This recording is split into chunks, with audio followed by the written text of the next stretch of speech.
కీర్తన 91వ అధ్యాయము మొదటి 2 వచనాలు. కీర్తన 91 మొదటి 2 వచనాలు అందరం కలిసి చదువుకుందాం. మహోన్నతుని చాటున నివసించువాడే సర్వశక్తుని నీడను విశ్రమించువాడు. ఆయనే నాకు ఆశ్రయము, నా కోట, నేను నమ్ముకొనున్న దేవుడని నేను యెహోవాను గూర్చి చెప్పుచున్నాను. గడిచిన వారం కూడా దీని మీద మాట్లాడుకున్నాం. మహోన్నతుడు మనకు పైన ఉన్నవాడని, సర్వశక్తివంతుడు మన చుట్టూ ఉన్నవాడని, యెహోవాగా మనతో ఉన్నాడని, దేవునిగా మనలో ఉన్నాడని 4 విషయాలు మనం చూసాం. మరలా ఇంకొంత ఆరాధన కొరకై దీనిలోనే ఇంకొన్ని విషయాలు మనం ఆలోచన చేసే ప్రయత్నం చేద్దాం. మొట్టమొదటిగా మొదటి వచనంలో చాటున అనే పదం. చాటు, దాని ఇంగ్లీష్లో సీక్రెట్ ప్లేస్ అంటారు, రహస్యమైన స్థలము అన్నట్లుగా. మహోన్నతుని చాటున నివసించేవాడే అన్నట్లుగా, అనగా మహోన్నతుని యొక్క రహస్యమైన స్థలంలో నివసించేవాడు అని అర్థం. మహోన్నతుని యొక్క రహస్యమైన స్థలములో నివసించేవాడు. ఎవరు నివసించేవారు? మనం ఒకప్పుడు ఎక్కడ నివసించాం? చీకటిలో, అంధకారంలో, పాపములో నివసించిన వారం. అలాంటి మనకు ఇప్పుడు ఎక్కడ స్థానం దొరికిందంటే మహోన్నతుని దగ్గరుండే రహస్య స్థలము, secret place of the most high అంటాడు. మహోన్నతుని యొక్క రహస్య స్థలము, ఇది ఇన్నర్ శాంక్చురీ. మనం చూస్తాము, ఆవరణము, పరిశుద్ధ స్థలము, తర్వాత అతి పరిశుద్ధ స్థలం. సో ఇక్కడ అతి పరిశుద్ధ స్థలాన్ని చూపిస్తుంది. మహోన్నతుడు ఎక్కడుంటాడు అని మనం చూస్తే ఆయన అతి పరిశుద్ధ స్థలములో కరుణాపీఠం మీద నుంచి ఆయన మాట్లాడేవాడుగా మనకు కనబడతాడు. పాత నిబంధనలో ప్రధాన యాజకుడు సంవత్సరానికి ఒకసారి మాత్రమే అతి పరిశుద్ధ స్థలములోనికి వెళ్తాడు. అది కూడా ఎంతో భయముతోనే వెళ్ళేవాడుగా ఉంటాడు. వెళ్ళినవాడు వస్తాడో రాదో అన్నట్లుగా. ఆ ప్రధాన యాజకుడు నడుముకి ఒక తాడు కట్టేవాళ్ళు. ప్రధాన యాజకుడు ధరించేటువంటి నిలువుటంగీకి కింద గంటలు ఉండేవి. ఆ లోపట అతి పరిశుద్ధ స్థలంలో తిరిగేటప్పుడు, ఆ ధూపం వేసేటప్పుడు, లేదంటే అక్కడ చేయాల్సిన యాజకత్వపు కార్యాలు అవి జరిగించేటప్పుడు తిరుగుతూ ఉంటాడు కాబట్టి సౌండ్ వచ్చేది. ఆ సౌండ్ ఆగిపోయింది అంటే అతడు ఏమైపోయినట్టు? చనిపోయినట్టు. మరి లోపలికి వెళ్ళడానికి కూడా ఎవరికి వీలు లేదు కాబట్టి ఆ నడుము కట్టిన తాడుతోటి బయటికి లాగేవారు. సో ఆ సీక్రెట్ ప్లేస్ ఇప్పుడు మనం ఎక్కడ ఉన్నాము అంటే మహోన్నతుని చాటున, మహోన్నతుడు దాగి ఉండే స్థలములో మనం ఉంటున్నాం. మనకు అంత గొప్ప భాగ్యం ఇచ్చాడు. ప్రధాన యాజకుడు తప్ప ఎవరు వెళ్ళడానికి వీలు లేని స్థలంలోకి ఈరోజు మనం వెళ్ళగలుగుతున్నాం. అంత మాత్రమే కాదు, ఆ రహస్య స్థలంలో మనం ఉండే భాగ్యం దొరికింది. ఇది ఎవరిని బట్టి? ప్రభువైన యేసుక్రీస్తు వారిని బట్టి. కలవరి మ్రానులో ఆయన తన ప్రాణాన్ని బలిగా అర్పించుకున్నప్పుడు ఆ దేవాలయపు తెర ఎక్కడ పైనుంచి కిందికి చినిగినట్లుగా, కింది నుంచి పైకి కాదు, ఇది మనుషుడు చింపలేనిది. పైనుంచి కిందికి ఆ దేవాలయపు తెర నడిమికి చిరిగిపోయింది. అంటే దేవుడే దాన్ని చించేశాడు. ఈ మానవులు, పాపాత్ములైనటువంటి ఈ మానవులు డైరెక్ట్గా ఆయన దగ్గరకు వచ్చేటట్లుగా, పాపులము అయినటువంటి మనం పొందవలసిన శిక్ష యావత్తు కలవరి మ్రానులో యేసు ప్రభువు వారు పొందడాన్ని బట్టి ఇప్పుడు మనం మహోన్నతుని చాటికి వచ్చేసాం.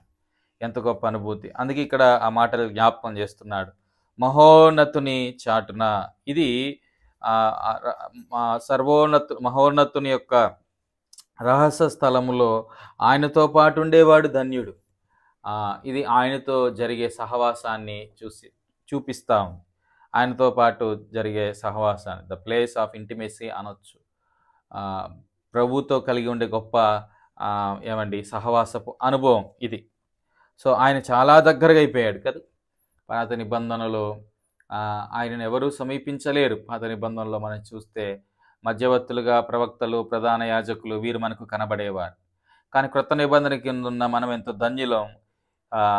మనకు దేవునికి మధ్యవర్తి ఎవరు లేరు. ప్రభువైన యేసుక్రీస్తు వారు ఉన్నారు. ఆయన దేవుడై ఉన్నాడు. ఆయన స్వయాన్ని నీ కొరకు నాకు దిగి వచ్చినాడు. ఇక మధ్యవర్తులు ఎవరు లేకుండా ఆయనే దిగొచ్చి మనల్ని ఎక్కడికి తీసుకెళ్ళాడు అంటే ఆ ఉన్నతమైనటువంటి మహోన్నతమైన ఆ స్థలములో ఉండేటువంటి భాగ్యం. భౌతికంగా ఇప్పుడు మనం వెళ్ళకపోవచ్చు, కానీ ఆ సీక్రెట్ ప్లేస్లో మనం దాగిన అనుభవాలు మనకున్నాయి. ఆ చాటున దాగిన అనుభవాలు మనకెన్నో ఉంటా ఉన్నాయి. సో ఇందును బట్టి మనం ప్రభుని స్తుతించాలి. మహోన్నతుని చాటున మరి నివసించేటువంటి అనుభవం, దేవునితో ఉండే సహవాసము, దేవునితో ఉండే సంబంధము, దేవునికి ఉండే సమీపత్వము, ఈ మూడు అక్కడికి మనం చూపిస్తూ ఉన్నాయి. ఎంతో దగ్గరగా మనం దేవునితో ఉన్న అనుభవాలు. ఒకప్పుడు ఈ అనుభవం లేదు, ఇప్పుడు ఏదో పక్కనే ఉన్నట్లు ఉన్నాడు ఆయన, సందేహం లేదు. మనం అలాగ పిలుస్తాం, ప్రభువా అని పిలుస్తూ ఉంటాం. ఆ గొప్ప అనుభూతిలోకి వచ్చాము. అర్థం ఏంటంటే నేను మహోన్నతుని యొక్క చాటునున్నాను, ఆయన నాతో ఉన్నాడు అనే గొప్ప అనుభూతి. ఇలాగ ఒక మాట మనం చూడొచ్చు. కీర్తన 27వ అధ్యాయము 5వ వచనం. కీర్తన 27వ అధ్యాయము 5వ వచనం. ఇక్కడ చూడండి ఈ అనుభూతి. ఆపత్కాలములో ఆయన మనల్ని ఎక్కడ దాచుతానంటున్నాడు? ఆయన పర్ణశాలలో దాస్తాడు. అందుకే అక్కడ అన్నాడు మహోన్నతుని చాటున నివసించువాడు. అండి ఆయన మహోన్నతుని చాటుకు వచ్చినప్పుడు ఆపదలు ఉండవని కాదు, ఆయనతో సహవాసం చేస్తే కష్టాలు రావని కాదు, ఆయనతో సహవాసం చేస్తే రోగాలు రావని కాదు, కానీ అన్ని పరిస్థితుల్లో ఆయన మనల్ని ఏం చేస్తాడు? మహోన్నతుని చాటున మనము ఉంటున్నాం కాబట్టి మన విషయమైన బాధ్యత ఆయన వహిస్తాడు. గుర్తుపెట్టుకోండి, ఆయన చాటు రాకుండా ఆయన మన విషయంలో బాధ్యత వహించడు. అందుకే ఇక్కడ మాట, ఆపత్కాలమున ఆయన తన పర్ణశాలలో నన్ను దాచును, తన గుడారపు మాటున నన్ను దాచును, ఆశ్రయ దుర్గము మీద ఆయన నన్ను ఎక్కించును. పైన చాలా మాటలు చెప్తాడు. నా శరీరము తినుటకై దుష్టులు నా మీదకి వచ్చినప్పుడు, 2వ వచనం, నన్ను బాధించి శత్రువులు నా మీదకి వచ్చినప్పుడు వారు త్రొట్టిల్లి కూలిరి. కారణం ఏంటి అంటే నేను మహోన్నతుని చాటును వచ్చేసాను. నేను ఎవరికి భయపడాలి అంటాడు పైన 27:1. యెహోవా నాకు వెలుగు, నాకు రక్షణ అయి ఉన్నాడు, నేను ఎవరికి భయపడతాను. ఆ మహోన్నతుని చాటున అనుభవం, ప్రభుతో ఉండే సమీపపు అనుభవం, ఆ ప్రభుతో ఉండే సంబంధం, ఆ ప్రభుతో ఉండేటువంటి సహవాసపు అనుభవాలు, ఇవి మనిషిని ఎంతగానో ధైర్యపరుస్తాయి. అంత మాత్రమే కాకుండా ఆపత్కాలములలో మనం భయపడాల్సిన పని లేదు. ఆయనే తన గుడారపు చాటున తన పర్ణశాలలో మనల్ని దాచువాడై ఉన్నాడు. ఇలాగ మనం చూస్తాం కదా, మత్తయి సువార్త 6వ అధ్యాయము 6వ వచనంలో ఏమండి ప్రార్థన గురించి ఓ బ్లూ ప్రింట్ ఇస్తూ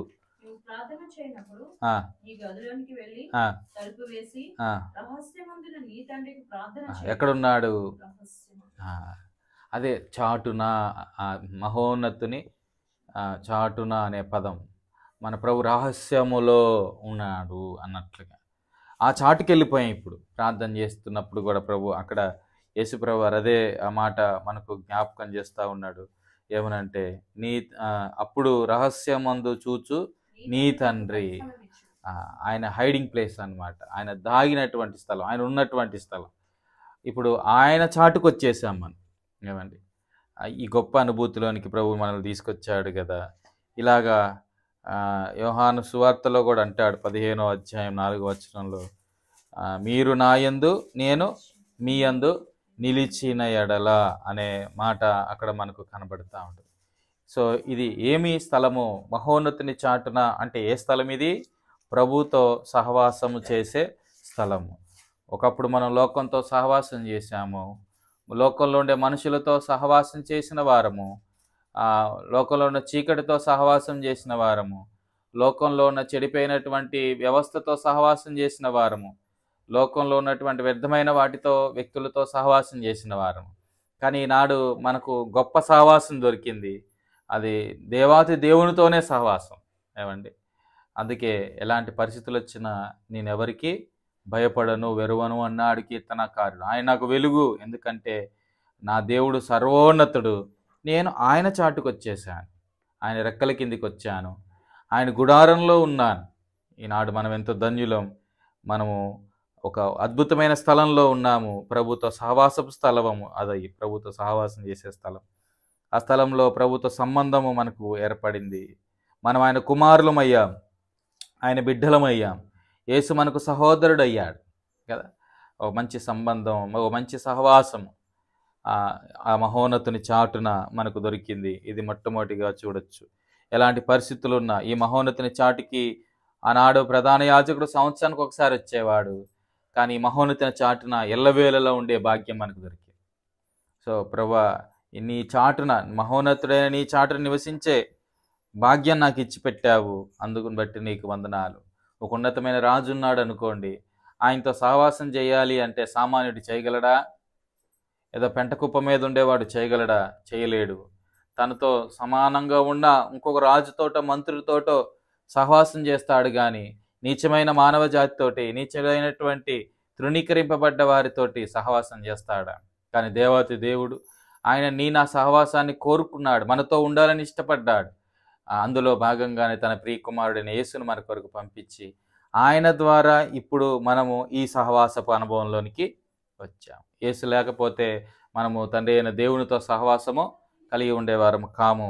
ఇంత గొప్ప సహవాసపు అనుభవాన్ని ఇచ్చినందుకు మొట్టమొదటిగా ఆయన మనం స్తుతించాలి. రెండోది ఏమన్నాడు?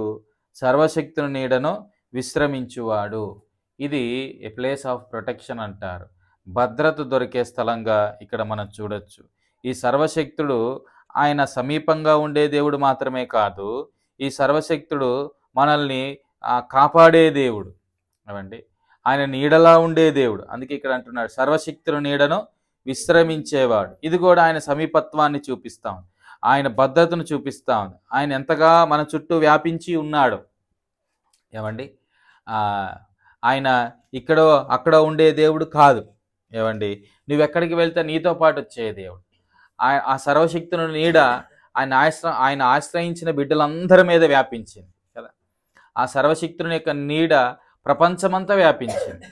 అయితే కొంతమంది ఆ నీడ కిందకు వచ్చి ధన్యులవుతున్నారు, కొంతమంది ఆ నీడను తృణీకరించి మరి ఎంతో నష్టపోతున్నారు. కానీ ఇక్కడ మనం చూస్తున్నాం, మనం ఎంతో ధన్యులం.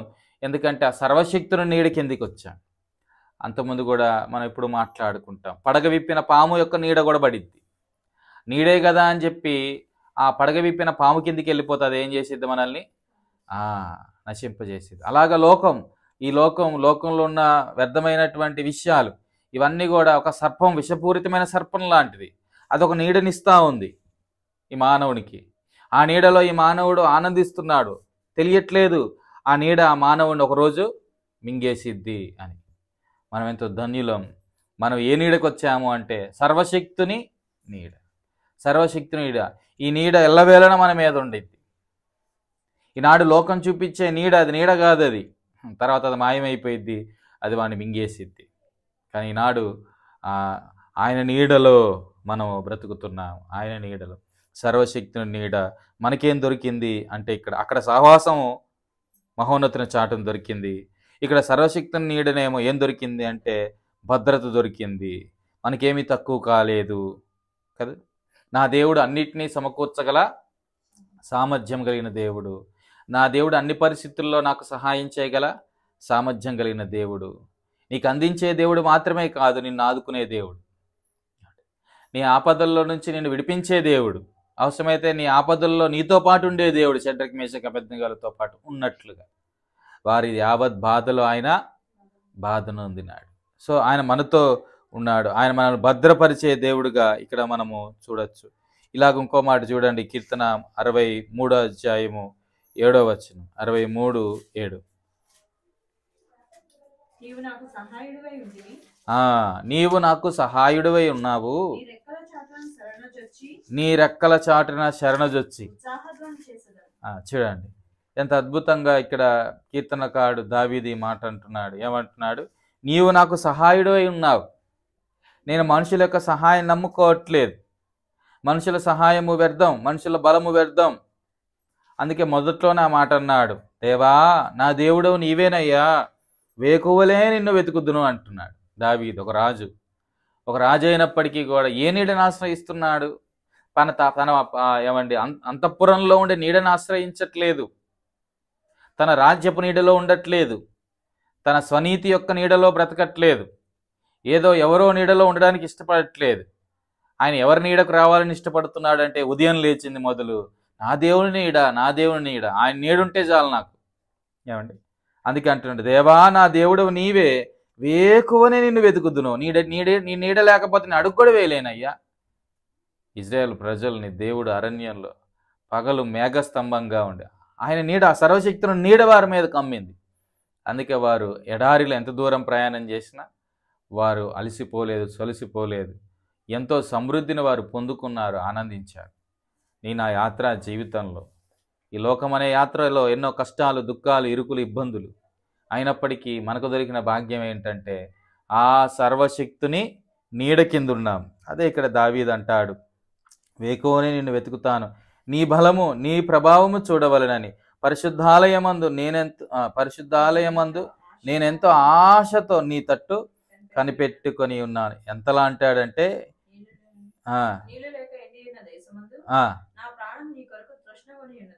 నా ప్రాణం నీ కొరకు తృష్ణకొని ఉన్నది.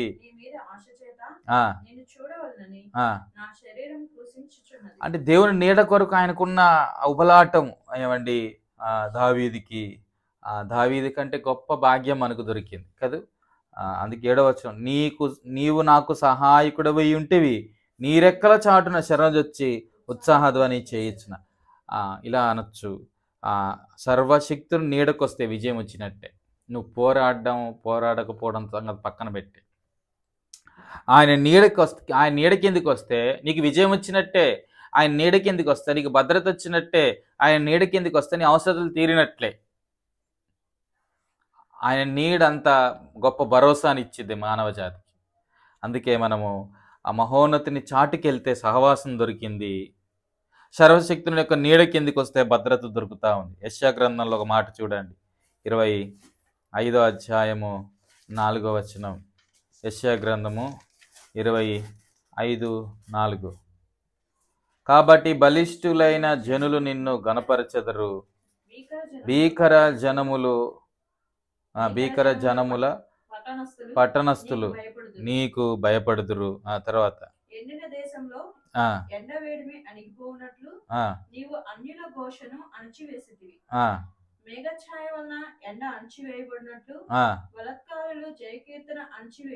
ఆయన నీడ ఎంత గొప్పదో చూడండి. ఏ శత్రువు అతిశయించకుండా, పైన 3లో కూడా అంటాడు ఆ నీడ గురించి కదా, చివరి భాగంలో. సరే మొత్తం చదువు. భీకరుల ఊపిరి గోడకు తగిలిన ఉండగా ఆయన ఎవరికి శరణ్యంగా ఉంటాడు? ఆయన ఎవరికి నీడగా ఉంటాడంటే బీదలకు. ఈ లోకంలో ప్రభుత్వాలు అవ్వచ్చు, ఏవైనా అవ్వచ్చు, బీదలను పట్టించుకుంటారా? ఎవడు పట్టించుకోడు.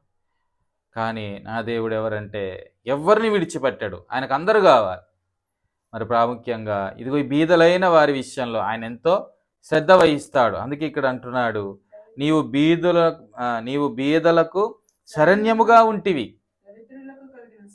దరిద్రులకు కలిగిన శ్రమలో వారికి శరణ్యముగాను, గాలివాన తగలకుండా. సో ఈ బీదలకి, దరిద్రులకు ఆయన ఒక ఆశ్రయంగా ఉంటాడు. వెట్ట తగలకుండా ఆయన ఎలా ఉన్నాడు? ఒక నీడ. నీడ. ఈనాడు దేవుడు నమ్ముకొని శ్రమలు అనుభవిస్తున్న వారు చాలామంది ఉంటారు, వారి పేదరికంలో ఉంటూ. అయితే వారు గొప్ప ధైర్యంతో ఉంటారు. ఏంటంటే నా దేవుడు తన నీడ నా మీద ఉంచాడు అనే గొప్ప ధైర్యంతో, గొప్ప భరోసాతో ఉంటారు. సో సర్వశక్తుని నీడ అది మనకు ఎంతో భద్రతనిస్తూ ఉంది. శత్రువు ఘోష ఎంత మరి పొంగినప్పటికీ, లేదంటే ఆ ఘోష ఎంత వినబడుతున్నప్పటికీ కూడా ఆయన దాన్ని ఏం చేస్తానన్నాడు 5వ వచనంలో? అణిచివేస్తాడు. అంతే, అణిచివేస్తాడు. ఆయన నీడ కింద అణిచివేయబడిన శక్తి అంటే ఏది లేదు కదా. ఆయన అంత గొప్ప దేవుడు. అందుకే 2వ మాటలో ఆ మాట అన్నాడు, ఏమని? మహోన్నతిని చాటున సహవాసం దొరికింది, సర్వశక్తుని నీడన విశ్రమం, లేదంటే కావలసినటువంటి భద్రత, విశ్రాంతి, ఏ భయము లేకుండా మనం ఎంతో ఈ క్షేమాన్ని అనుభవిస్తూ ఉన్నాం. అందుకే కింద 2వ వచనంలో ఏమన్నాడు?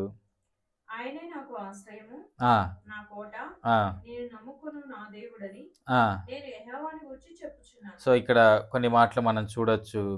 నేను యెహోవాని గూర్చి చెప్పుచున్నాను. ఇంగ్లీష్లో అలాగుంటుంది మొట్టమొదటిగా ఏమని, ఆయనేనా ఆశ్రయము నా కోట, నేను నమ్ముకొను నా దేవుడు అని ఉంటుంది. ఇలా కొంచెం రివర్స్లో కనబడింది.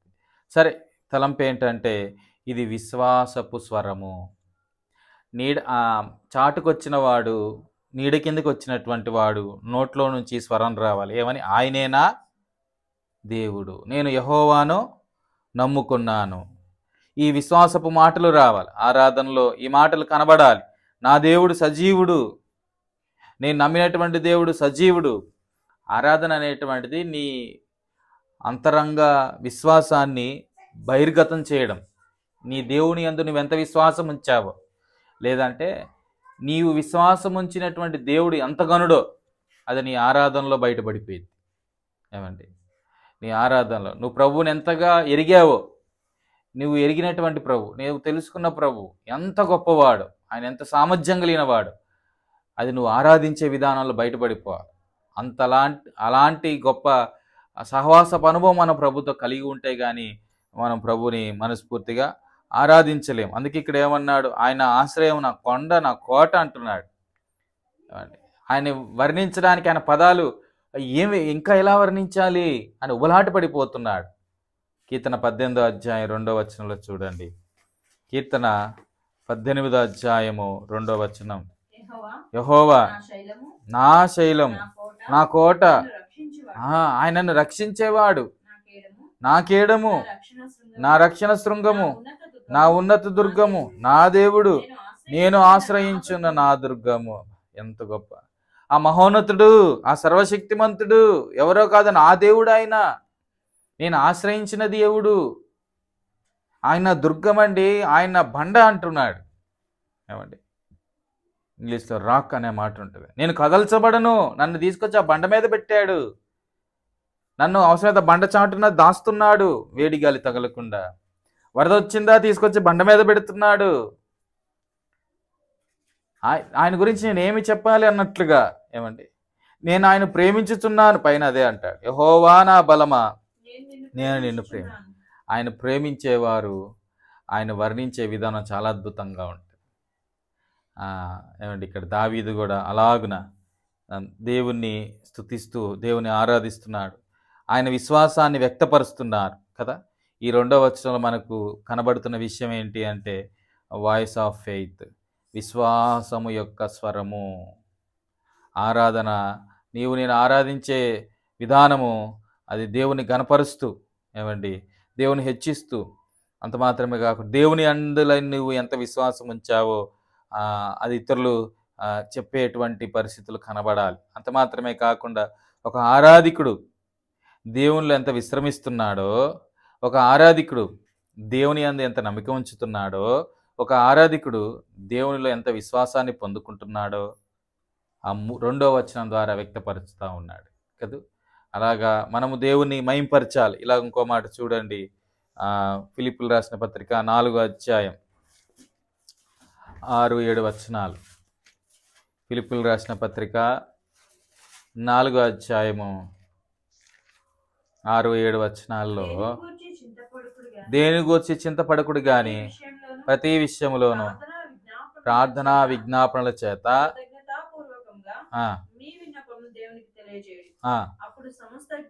అప్పుడు సమస్త జ్ఞానముకు మించిన దేవుని సమాధానం యేసుక్రీస్తు వలన మీ హృదయంలో మీ తలంపులకు. ఇక్కడ చూడండి, ఇప్పుడు ఏవో కష్టాలు ఏవో బాధలు వస్తున్నప్పుడు ఎక్కడికి వస్తున్నాం మనము? సర్వశక్తిని మహోన్నతుని చాటుకి, సర్వశక్తిని నీడకి. ఎప్పుడైతే మహోన్నతుని చాటుకి సర్వశక్తిని నీడకు వస్తున్నాడో, దేని కొరకు వస్తున్నాము?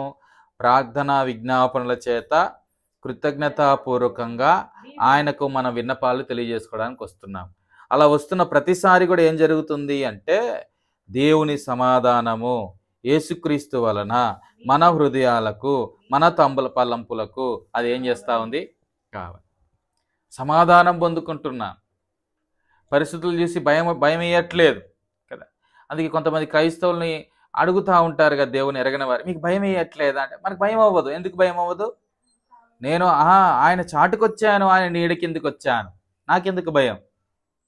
ఆయన ఆ తలంపులకు, ఆలోచనలకు, వీటన్నిటికీ కూడా ఆయన ఏం చేస్తాం, మన హృదయానికి, తలంపులకు ఆయన కావలి ఉంటున్నాడు. ఆయన గొప్ప సమాధానం కావలి ఉంచుతా ఉంది. ఏ కలవరం వాటిల్లకుండా, ఏ భయము వాటిల్లకుండా కదా. ఈ 2వ వచనం ద్వారా ఒక ఆరాధికుడు దేవుడిచ్చే సమాధానాన్ని ఇలా చెప్తున్నాడు కదా. మొదటి వచనంలో ఏమో మహోన్నతిని చాటున ఉండే అనుభవం గురించి మాట్లాడి, అదే మొదటి వచనంలో సర్వశక్తిని నీడన ఉన్న అనుభవాల గురించి మాట్లాడుతూ, ఇదిగో నేను ఆ దేవుని యందు నమ్మిక ఉంచాను, నమ్ముకున్న నా జీవితంలో ఈ సమాధానం దొరికింది, నమ్ముకున్న నా జీవితంలో ఇంత శాంతి దొరికింది, నమ్ముకున్న నా జీవితంలో ఇంత ఆనందం దొరికింది, ఇలాగ నేను ఆనందిస్తున్నాను అన్నవి చెప్పగలిగే అనుభూతిలో మనం ఉండాలి. ఇంకో మాట చూసి మనం మన ప్రభువుని మహిమపరుద్దాం. చూడండి, 26వ అధ్యాయం యెషయా గ్రంథం 3వ వచనం. యెషయా గ్రంథము 26:3. ఎవని మనసు నీ మీద ఆనుకొనిద్దు, చూడండి, వారిని పూర్ణ శాంతి గలవానిగా కాపాడుదు. ప్రభువు మీద, దేవుని మీద ఆనుకోనంత వరకు మనకు కాపుదల రాదు. ఆయనే కాపాడుతాడులే, నేను ఆయన మీద ఆనుకోనంటే కుదరదు. ఎవని మనస్సు అయితే ఆయన మీద ఆనుకొనిద్దో వాని పూర్ణ శాంతి గలవానిగా కాపాడుదును, ఎలయనగా అతడు నీ యందు విశ్వాసం. అదే ఇక్కడ కీర్తనకారుడు అంటున్నాడు, నేను నా దేవుణ్ణి నమ్మాను, విశ్వసిస్తున్నాను, అందుకే నాకేం దొరికింది, నెమ్మది దొరికింది. అందుకే నేనేమయ్యాను, కాపాడబడ్డాను. అందుకే నేనేమయ్యాను, విజయం నొందాను. అందుకే నేనేమయ్యాను, ఆపదల నుంచి తప్పించబడ్డాను. అందుకే నేనేమయ్యాను, వారు నా శరీరాన్ని తినాలని చూసినప్పటికీ కూడా నేను భయపడకుండా ధైర్యంగా ఉన్నాను. ఇలాగెన్నో అనుభవాలు మనం చూడొచ్చు. ఆయనే మనకు కింద 4లో అంటాడు, యెషయా గ్రంథం 26:4, యెహోవాయే నిత్యాశ్రయ దుర్గము, యుగ యుగములు యెహోవాను నమ్ముకొనుడి. నా దేవుడు ఎవరంటే నిత్యాశ్రయ దుర్గం. ఆశ్రయ దుర్గంలో అందరికీ స్థానం ఉంది. ఆశ్రయ దుర్గములో అందరినీ ఆయన మరి రావాలని కోరుకుంటున్నాడు. కానీ కొందరు మాత్రమే ఆశ్రయ దుర్గంలోకి వచ్చారు. వచ్చినటువంటి వారు ఆనందిస్తున్నారు. ఆనందించేటువంటి వారు ఆరాధించే అనుభవంలోనికి కూడా రావాలి. ప్రభువు నీ నా జీవితంలో మహోన్నతుడిగా, సర్వశక్తుడిగా ఉన్నందుకు మన ఆరాధన ద్వారా మన విశ్వాసాన్ని, మన ఆరాధన ద్వారా ఆయన యొక్క గొప్ప ఘనకార్యాన్ని, మన ఆరాధన ద్వారా ఆయన ఏమై ఉన్నాడో దాన్ని వ్యక్తపరచబద్దులమై ఉన్నాం. రండి, ఆ రీతిగా మన ప్రభువుని మహింపరిచి గణపరుద్దాం. ప్రభువుని స్తుతించండి.